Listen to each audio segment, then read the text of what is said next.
గుడివాడ అమర్నాథ్ గారు మాట్లాడుతూ జగన్మోహన్ రెడ్డి గారు ప్లాన్ 2 కింద మావిగన్ సూచించారు. ఈరోజు దాన్ని పక్కన పెట్టి 26 గ్రామాలకు సంబంధించిన రైతుల కోసం మాత్రమే అమరావతిని చంద్రబాబు నాయుడు కడతా ఉన్నాడు. వాళ్ళందరూ కూడా తన బినామీలే, రియల్ ఎస్టేటర్లే అని అంటూ కూడా ఆయన మాట్లాడుతున్నారు.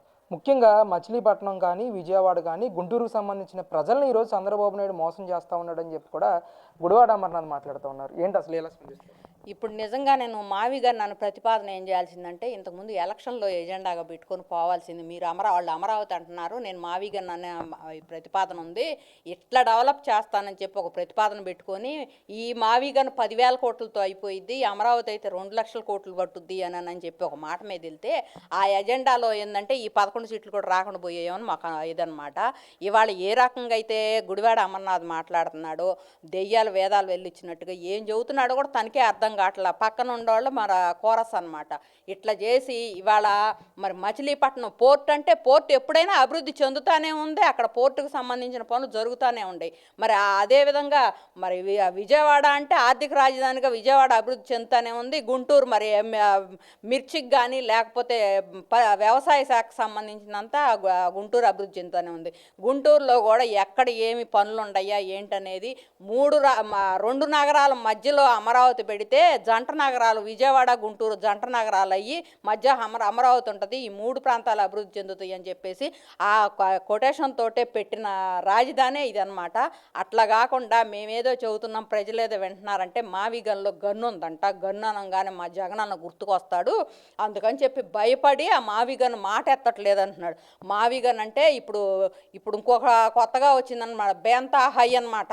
అంటే బెంగళూరు, తాడేపల్లి, హైదరాబాదు, ఇది ఆంధ్రప్రదేశ్కు సంబంధం లేదు. మరి ఆ రాజధాని ఇంకో 4 రోజులు పోతే ఆ మాట కూడా పెడతావేమో, నీకు పేర్లు పెట్టుకోవడంతో సరిపోద్ది. కానీ ఎక్కడైనా ఏ ప్రాంతాన్ని ఇప్పుడు ఇదిగో ఇక్కడ పెట్టుబడులు రావట్లేదు, పలానా చోట వచ్చినాయి, అదేం పని చేస్తున్నారు, ఎంతవరకు వచ్చింది, మరి ప్రజాధనం దుర్వినియోగం చేయకూడదు, మరి ప్రజల్ని అభివృద్ధి పదంలో తీసుకెళ్లాలని ప్రజల మీద ప్రేమ ఉండోడైతే ప్రజల కోసం పనిచేసే వాళ్ళు అయితే మాట్లాడతారు. ఇట్లా కాకుండా మీ సొంత స్వలాభాల కోసం ఇప్పుడు మీ మీద ఏదైనా కేసులు వచ్చినాయి అనుకో, కేసులు రాగానే ప్రెస్ మీట్ వచ్చింది. ఇంకా నయ్యం ఇప్పుడు గుడివాడ అమర్నాథ్ గారు ప్రెస్ మీట్ కాదు, జగన్మోహన్ రెడ్డి గారు ప్రెస్ మీట్ రావాలి. ఎందుకంటే ఆ దస్తగిరి హత్యలో జగన్మోహన్ రెడ్డి పేరు కూడా వచ్చింది, ఆయన రాకుండా ఈయన పంపించాడనమాట. అందుకని చెప్పేసి మీరు ప్రెస్ మీట్ పెట్టంగానే ప్రెస్ మీట్కి ఏంటంటే శవరాజకీయాలు ఏదన్నా ఉన్న రోజు ప్రెస్ మీట్ పెడతారనమాట. ఇవన్నీ కూడా ప్రజలు గమనిస్తున్నారు. మరి ఎవరికేం అభివృద్ధి మీరేం చేస్తున్నారో చెప్పమని చెప్పి మీరు అడుగుతున్నారు. ఇట్లా ఓవరకు ప్రెస్ మీట్ ఓన్గా మీరు కాకుండా వాళ్ళకి సంబంధించిన నాయకులు, మీకు సంబంధించిన నాయకులు ఒకసారి ప్రెస్ మీట్ పెడితే చూడాలని మాకు కూడా కోరికగా ఉంది. ఇదే తరుణంలో పేర్నాని కూడా మాట్లాడుతూ ఉన్నారు. ఇక్కడ అమరావతిలో ఈరోజు రాష్ట్రంలో పెద్ద పెద్ద కంపెనీలు వస్తున్నాయని చెప్తున్నారు కదా, పెద్ద పెద్ద పెట్టుబడులు వస్తున్నాయని అంటూ ఉన్నారు కదా, మరి వాటిని చంద్రబాబుని ఎందుకని అమరావతిలో ఇన్వెస్ట్మెంట్ పెట్టనివ్వట్లేదు? అంటే రైతుల్ని కేవలం పావులా చూపించి ఆయన బినామీలతో అమరావతిని దోచుకోవడానికి మాత్రమే ఈ అమరావతి అనే క్యాపిటల్ని ఆయన సృష్టించుకున్నాడు అని చెప్పేసి కూడా ఆయన మాట్లాడుతున్నారు. ఇవాళ అమరావతిలో ఎందుకు బిట్స్ పలాని కానీ లేకపోతే ఇక్కడ పక్కన హోటల్స్ కానీ 3 star 5 star hotel, Daspalla hotel కానీ మరి లేకపోతే ఏదైనా సరే కొన్ని సంస్థలకు భూమి ఇవ్వటం అయితే జరిగింది. ఇప్పుడు మాది ఎప్పటికప్పుడు ఇంతకుముందు చేసిన పని ఏంటంటే ఏ ఊరికి ఆ ఊరు ప్లాట్లు ఇవ్వటం జరిగింది.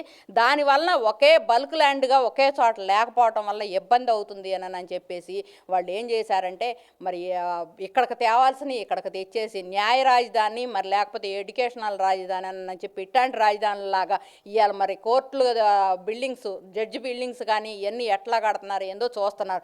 ఇక్కడ ల్యాండ్ ఎట్లా వస్తుంది, క్వాంటమ్ కంప్యూటర్స్కి దాని అనుబంధ సంస్థలకు 2టికి ఇచ్చారు. మరి నదీ పరివాహ ప్రాంతం అన్నారు, మీరే చెబుతున్నారు, ల్యాండ్ ఎక్కడి నుంచి వస్తుంది? మరి ఇక్కడ ఉన్న ల్యాండ్ వరకు ఇక్కడ సెట్ చేశారు. తర్వాత పక్కన 2ఓకి వెళ్తున్నప్పుడు మీ కళ్ళు గుట్టినాయి అనమాట. మరి ఇంత పొలం తీసుకుంటున్నారు, అంత పొలం తీసుకుంటున్నారంటే 2ఓలో ఒక ప్లానుడ్గా తయారు చేసి మరి వేల ఎకరాలు ఒక చోటగా చూపించితే మరి స్పోర్ట్స్ సిటీ కానీ లేకపోతే ఎయిర్పోర్టుకు కానీ ఇట్లాంటి వాటికి ఉపయోగపడుతుందని 2వ పూలింగ్లో తీసుకుంటున్నారు. ఇవన్నీ కాకుండా ప్రజలను ఒక అభద్రతాభావం, ఎందుకంటే ఇక్కడికి వస్తే అమరావతిలో మేము స్థిర నివాసం కాబట్టి మాకంతా ఇక్కడంతా అవగాహన అవుతుంది, మరి రాష్ట్రం మొత్తం ప్రజలకు తెలీదు, నిజంగానే అంతే జరుగుతుందేమో, వాళ్ళు అక్కడ నిజంగానే ల్యాండ్ ఉందేమో చేస్తానని చెప్పేసి మీరైతే మాట్లాడటం జరుగుతుంది. మీ మాటలకు కూడా మాలాంటి వాళ్ళు చెప్పే సమాధానాలు జనం నమ్మే ఇదిలో ఉండారు. అందుకని చెప్పేసి మేము ఇక్కడది ఎప్పటికప్పుడు అప్డేటెడ్గా ఇక్కడ పలానా చోట ఏం జరుగుతుంది, పలానా చోట ఏం వస్తుంది, ఇవాళ అమరావతిలో ఉన్న ల్యాండ్ ఎంత, ఖర్చు అయిన ల్యాండ్ ఎంత అని చెప్పేసి రకరకాలుగా చూపించుతున్నారు. అందుకని అవన్నీ తట్టుకోలేక ఇంకా అమరావతి ప్రజల మీద, రైతుల మీద పాపం ఇప్పుడే ప్రేమ వస్తుంది. ఎవరికి? పేరు నాని గారికను మరి మిథున్ రెడ్డి గారికి, మరి పార్లమెంట్లో పాపం ఇది మిథున్ రెడ్డి గారికి, మరి గుడివాడ అమర్నాథ్ గారికి రకరకాలుగా మా మీద ప్రేమ ఇప్పుడుకు వస్తుందన్నమాట. ఇంతకుముందు జగన్మోహన్ రెడ్డి వస్తే అమరావతిలో పసుపు నీళ్లు చల్లారు, ఆ పసుపు నీళ్ళకి పరిహారమే అని చెప్పి 5 సంవత్సరాలు మమ్మల్ని నాశనం చేసిపోయి ఇవాళ మా మీద ప్రేమ ఉందని చెప్పి నువ్వు మాట్లాడుతుంటే నిన్ను నమ్మే పరిస్థితులు అయితే ఎక్కడా లేరు. 80% ప్రజలు నిన్ను నమ్మకం లేకుండానే ఉంది. ఎందుకంటే నువ్వు ప్రజల నాయకుడువా, నీ సొంత అభివృద్ధి నాయకుడువా అని ప్రజలకు అర్థమవుతుంది. అందుకని చెప్పి మిమ్మల్ని ఎవరు నమ్మే పరిస్థితుల్లో అయితే లేరయ్యా.